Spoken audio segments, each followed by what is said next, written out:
जब Warren Buffett 10 साल के थे तो वो ओमाहा में घोड़ों की रेस ट्रैक में जाया करते थे जिसका नाम था अक्सारबन। वो वहां पर तब जाते थे जब रेस खत्म हो गई होती थी और वहां पर लोगों की सारी फेंकी हुई टिकट्स को वो उठा लेते, ये सोचकर कि कोई ना कोई ऐसा इंसान तो होगा ही जिसने विनिंग टिकट्स को ही फेंक दिया होगा, क्योंकि वहां पर बहुत से लोग एंजॉय करने के लिए भी आते थे। वो टिकट्स लेते, ड्रंक हो जाते और नशे में टिकट्स फेंक देते और वॉरेन बफेट हजारों टिकट्स को इकट्ठा करके एक एक करके चेक करते कि क्या इनमें से कोई जीती हुई टिकट है या नहीं, और उन्हें हर बार बहुत सी ऐसी टिकट्स मिलती। उन्हें पता था कि एक 10 साल के बच्चे को कोई विनिंग टिकट्स के पैसे नहीं देगा, इसलिए वो जीती हुई टिकट्स को अपनी आंटी को दे देते और उसे काउंटर में ले जाके कैश करवा देते। ये पेशेंस और रीडिंग की हैबिट उनमें हमेशा रही। जब वो 20 साल के हुए तो उन्होंने इन्वेस्टिंग करियर स्टार्ट किया बफेट पार्टनरशिप के नाम से। तो वो पूरे दिन मूडीज मैनुअल को पढ़ते रहते। जिन्हें नहीं पता कि मूडीज मैनुअल क्या होता है, तो आजकल तो हमारे पास वेबसाइट्स हैं जिनमें कंपनीज की इंफॉर्मेशन को ऑर्गेनाइज किया गया है और हम जैसे चाहें वैसे उसे स्क्रीन कर सकते हैं सेकंड्स में।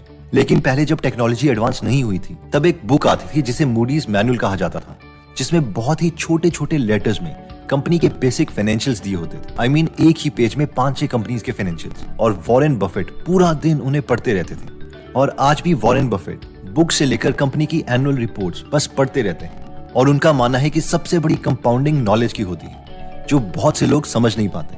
Read and read and read. I probably read 5 to 6 hours a day. तो सबसे पहला रूल इन्वेस्टिंग का यही था, learn a lot, read a lot. Investing का सेकंड रूल आता है नो व्हाट यू ओन।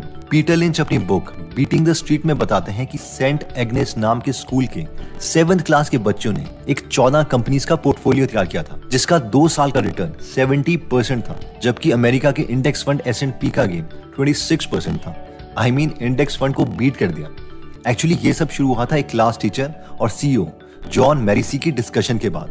ये दोनों एक थ्योरी प्रूव करना चाहते थे कि किसी को MBA नहीं चाहिए, ना ही इवन ड्राइविंग लाइसेंस या एक्सेल में स्किल्स चाहिए अच्छी इन्वेस्टमेंट्स करने के लिए, और ये थ्योरी प्रूव भी हो गई। तो सवाल ये था कि बच्चों ने ये स्टॉक्स चूज कैसे किए, इनके टीचर्स ने इन्हें ऐसा क्या सिखाया था।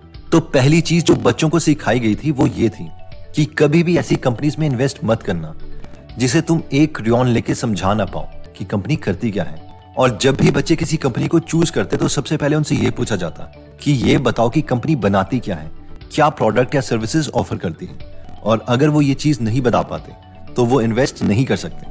नेक्स्ट चीज जो इन बच्चों को सिखाई गई थी कि अगर लॉन्ग टर्म के लिए हम इन्वेस्ट कर रहे हैं तो छोटी कंपनीज में हमें ज्यादा अपॉर्चुनिटीज मिल सकती है ग्रोथ की। अब देखो होता यह है कि लेट्स से अभी रिलायंस की मार्केट कैपिटलाइजेशन है करीबन 16.6 लाख करोड़ रुपए। तो अगर हम रिलायंस के शेयर्स खरीदते हैं तो हमारे पैसे 10 टाइम तभी होंगे अगर ये मार्केट कैप भी 10 गुना हो जाएगी, यानी 16.6 लाख करोड़ से 166 लाख करोड़, जिसे अचीव करने के लिए रिलायंस को नए प्रोडक्ट्स लॉन्च करने पड़ेंगे या कुछ मेजर चेंजेस लाने पड़ेंगे, क्योंकि जिन भी मार्केट्स में ये ऑलरेडी हैं वहां पर तो वैसे भी ये मेजर प्लेयर ही है। इसलिए इसमें हमारे पैसों का ज्यादा ग्रो होना थोड़ा मुश्किल है, और यही रीजन है कि बहुत से इन्वेस्टर्स मानते हैं कि छोटी कंपनी जल्दी ग्रो करती है। इतने बड़े मार्केट में अभी भी नए एंटरप्रेन्योर आ रहे हैं जो 200-400 करोड़ के लिस्टिंग से चालू होते हैं।